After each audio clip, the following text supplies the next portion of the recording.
안녕하세요.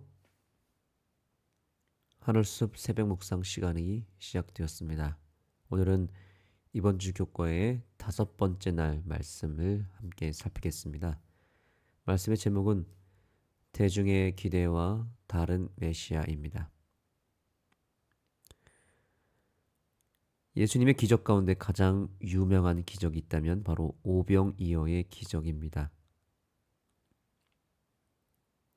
그런데 이 대목에서 제자들의 입장과 예수님의 입장이 달랐습니다. 예수님과 제자들이 이 기적을 통해서 경험하게 됐던 직면한 문제는 무엇이었으며 그것을 어떻게 해결했는지를 함께 먼저 살펴보고자 합니다. 바로 이 첫 번째 질문이 그것입니다. 예수님과 제자들이 직면한 문제는 무엇이었으며 그것은 어떻게 해결되었는가? 오병의 기적은 다 아실 것입니다. 약 5천 명이 모였다고 하는데 사실은 그 숫자는 남자 성인의 숫자만 계산한 것이기 때문에 실제로는 여성들의 숫자와 아이들의 숫자까지 포함하면 약 2만 명 정도 모였다고 보면 되겠습니다. 구름대처럼 모인 사람들의 모습만 봐도 이것은 엄청난 사건이었고 매우 혁명적인 일이었고 당시 로마와 유대 사회에 상당히 주목되고 이슈가 될 만한 매우 큰 부흥의 역사였습니다. 그 누구도 이렇게 할 수 없었고요. 게다가 물고기 2마리와 떡 5개로 그 2만 명 전체를 먹였으니 예수님은 한순간에 영웅이 되었습니다. 예수님을 그 시대의 지도자로 모실 수 있는 절호의 찬스가 온 것입니다. 그래서 예수님과 제자들이 직면했던 문제는 바로 무엇이었냐면 바로 이것이었습니다.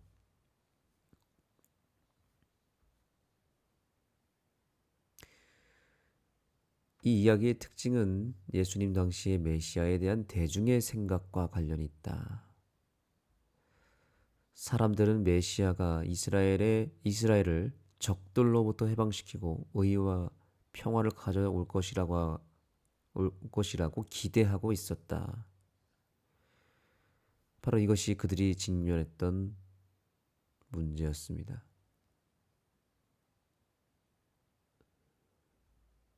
그래서 이렇게 많은 사람이 외딴 곳에 모인 것은 모종의 군사 반란으로 이어질 수 있었다고 이야기합니다. 당시 로마 군대를 위협할 만큼의 큰 집단이 예수님을 통해서 결성이 된 것입니다. 예수님의 지지율이 고공행진을 하게 된 것입니다. 한순간에 대선 후보가 생긴 것이죠. 그래서 예수님이 만약에 오늘날에 이런 대선 후보가 되어서 선거에 나가게 되었다면 당선이 거의 확실시 되는 상황이었습니다. 그 당시에 이스라엘은 메시아에 대한 기대와 또 메시아가 속히 와서 이 상황을 해결해 줘야 되는 매우 절박한 상황에 있었기 때문에 오병이어의 기적은 그야말로 예수님의 정치 행보에 매우 결정적인 순간이 된 것입니다. 바로 대선 후보가 되는 절호의 찬스가 된 것이죠. 그런데 예수님은 즉시로 이 무리를 해산시키고 기도하러 산으로 가셨습니다. 왜냐하면 예수님은 어떤 크기와 화려함으로 사명을 감당하는 분이 아니었기 때문입니다. 그분은 어떤 인기를 통해서 또 자신의 어떤 명예와 영향력을 통해 정치적인 그런 활동을 하거나 사람들을 선동해서 무리를 형성하고 또 자신의 입지와 자신의 어떤 영향력을 높이고자 정치력을 발휘하는 분이 아니었기 때문입니다. 오로지 예수님은 그분의 사명, 즉 십자가에서 온 인류를 구원하겠다라고 하는 그 본질에만 충실했던 분이셨습니다. 사명이 중요했던 분이지 어떤 겉으로 드러나는 크기와 화려함이 중요했던 것은 아니었습니다. 겉모습이 아무리 화려하고 커도 알맹이가 없으면 아무 의미가 없지 않습니까? 저도 때때로 목회를 하다 보면 이런 딜레마에 빠집니다. 자꾸 겉으로 보여지는 것에 치중할 때가 있고, 그래서 섬기는 교회의 규모를 키우고 겉으로 보이는 겉모습을 아름답고 화려하게 하기 위하여 노력할 때가 종종 있습니다. 그럴 때마다 드는 생각이 과연 이것이 맞는 일인가 하는 부분이죠. 안식일 누가 출석했는지, 몇 명이 출석했는지를 끊임없이 따지게 되고, 우리 교회 11금이 얼마나 나오고 또 침대자 수가 몇 명인지를 자꾸 헤아리게 됩니다. 이렇게 숫자에 매몰되어서 정작 본질을 놓칠 때가 있습니다. 더 중요한 것은 내가 과연 복음을 가지고 있는가? 예수 그리스도라고 하는 복음을 가지고 내가 승부를 걸어야 하는데 자꾸 눈에 보이는 수치와 규모에 함몰되어서 교회를 이끌어가는 모습을 보게 될 때 딜레마에 빠지게 되어 있습니다. 정말 참된 교회의 모습은 어떤 모습일지 끊임없이 고민하게 됩니다. 그런데 예수님은 늘 본질을 잊지 않으셨고 오직 복음으로만 승부하셨습니다. 그분은 숫자나 어떤 규모에 매몰되지 않으셨습니다. 겉으로 보여지는 어떤 화려함에 그분이 치중하거나 그것을 추구하지 않았습니다. 오늘 교훈의 말씀을 볼까요? 그분은 로마에게서 해방시키는 왕이 아닌 죄의 속박에서 건지시는 분이시다. 이적을 행하며 자연을 다스리시는 그분은 자신을 십자가에 주시기 위해 오셨다. 아멘. 예수님이 가장 중요하게 생각하신 것, 목숨보다 더 소중하게 여기신 것은 바로 우리가 죄의 속박에서 해방되는 일이었습니다. 너무나 당연하고 기본적인 기독교의 가치이죠. 우리가 구원받는 것, 이것 한 가지 외에는 그 어떤 목적도 그 위에 올려놓지 않아야 되겠죠. 예수님은 바로 그렇게 사셨습니다. 우리가 구원받는 것, 십자가에 오르시는 것 외에 그 어떤 것도 생각하지 않으셨습니다. 그래서 우리가 구원받는 유일한 방법은 그분이 십자가에 오르는 것이었고 예수님은 그 본질을 절대로 놓치지 않으셨습니다. 우리도 이 복음이라고 하는 본질, 십자가라고 하는 가장 중요한 가치를 놓치지 않고 우리의 삶의 가장 우선순위에 이 사명을 두게 되기를 간절히 소망합니다. 오늘날 교회의 본질이 무엇인지를 다시 한번 생각해 봐야 됩니다. 결국 우리의 메시지가 또한 우리가 행하는 모든 사업이 프로그램이 또 우리가 하는 모든 목적이 예수 그리스도의 십자가로 귀결되어야 하고 결국에는 복음으로 승부해야 됩니다. 복음 없이 하는 모든 사업, 십자가의 사랑이 없는 교회, 죄에 대한 회개가 없는 예배, 이 모든 것들이 오늘날 우리가 해결해야 될 문제입니다. 우리가 회복되어야 될 가장 시급한 것은 교회의 재정도 아니고 건물을 새로 짓는 것도 아니고 어떤 새롭고 기발한 아이디어나 프로그램이 아닙니다. 우리가 복음의 능력 앞에 완전히 깨어지고 복음 안에서 교인들이 완전히 하나가 되어야 됩니다. 정말 이 재림교회가 앞으로 추구해야 될 여러 가지 일들이 있겠죠. 교회가 재정적으로 부유해지는 것도 중요하고요. 또 여러 행사와 사업을 진행하는 것도 중요합니다.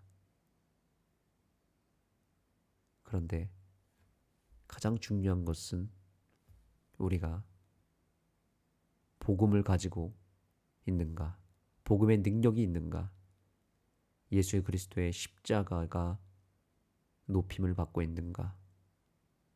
그래서 그 예수님이 살아 움직여 그 교회 안에 정말 살아계신 예수님이 그 중심 가운데 계시는가.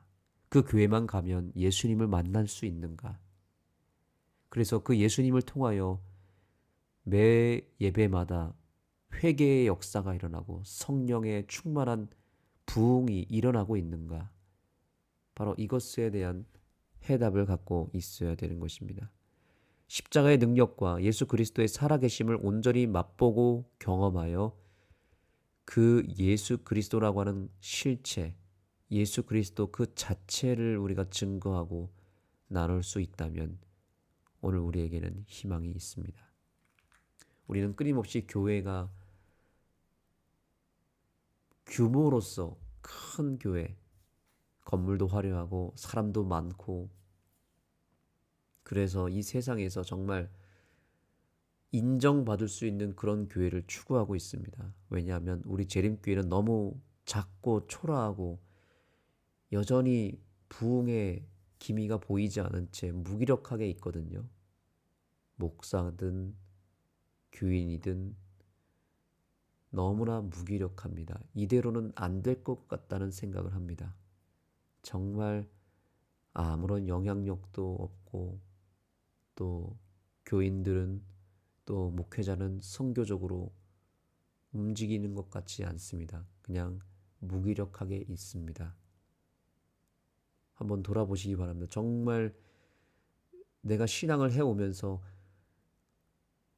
구도자를 몇 명을 구원하여서 침례를 베풀고 그 구도자를 구원하여 교회에 뿌리 내리게 한 영혼이 과연 몇 명이나 있습니까? 그리고 지금 현재 우리 교회에 그리고 내 자신이 또 우리 소그룹이 얼마나 많은 구도자와 영혼들을 구원하고 직접적으로 만나고 있습니까? 거의 이 구도자를 우리가 확보하고 영혼을 구원하는 일이 거의 드물다는 것이 우리의 현실입니다. 대부분의 교회가 그저 현상 유지 그리고 예배를 드리고 만족하는 정도로 머물러 있습니다. 왜냐하면 우리에게 지금 가장 시급한 것이 예수님의 십자가의 복음이기 때문입니다. 이 복음을 가지고 우리가 세상을 향하여 전진하는 일을 할 수만 있다면 성령의 충만한 능력을 우리가 소유할 수만 있다면 우리에게 희망이 있겠죠. 오늘 우리는 예수님의 이 삶을 통해서 진정으로 우리가 추구해야 될 것이 무엇인지, 무엇에 우리가 많은 것을 시간과 재정과 또 열정을 투자해야 될지를 한번 생각해 보았으면 좋겠습니다. 여기 시대소망 369페이지를 함께 읽고 마무리하겠습니다. 그 떡은 예수님의 식구인 제자들에게 나누어 주기에도 너무 적은 것이었으나 예수님께서는 그들에게 먹으라고 하지 아니하시고 사람들에게 나누어 주라고 명령하면서 그들에게 분배하기 시작하셨다. 양식은 예수의 수중에서 증거하였고 생명의 떡이 되시는 그리스도께 내민 제자들의 손들은 결코 비지 않았다. 사람들의 요구가 공급된 후에 남은 부스러기를 거두어 들였으며 그리스도와 제자들은 다 함께 하늘이 공급하신 귀중한 양식을 먹었다. 아멘. 여기서 중요한 것은 바로 이 부분입니다. 양식은 예수의 수중에서 증가하였고 생명의 떡이 되시는 그리스도께 내민 제자들의 손들은 결코 비지 않았다. 결국 우리는 예수님밖에 없습니다. 예수님께로 돌아가야 되고 예수님을 증거해야 되고 예수님과 함께 동행해야만 우리가 행하는 모든 일들이 의미가 있습니다. 결국 모든 생명은 그리고 모든 부흥의 역사는 예수님의 수중에서 시작되는 것이었습니다. 예수님의 손에서 모든 기적이 일어났고 예수님의 손에서 회복이 일어났고 예수님의 손을 통해서 놀라운 역사들이 일어났습니다. 우리는 바로 그 예수님의 손을 의존해야 됩니다. 예수님의 손을 향하여 우리의 믿음의 손을 뻗어야 됩니다. 그래야만 놀라운 기적의 역사가 일어나고 우리들의 손은 결코 비어있지 않을 것입니다. 그분께서 나눠주시는 놀라운 생명이 우리의 손을 통해서 나눠지게 될 것입니다.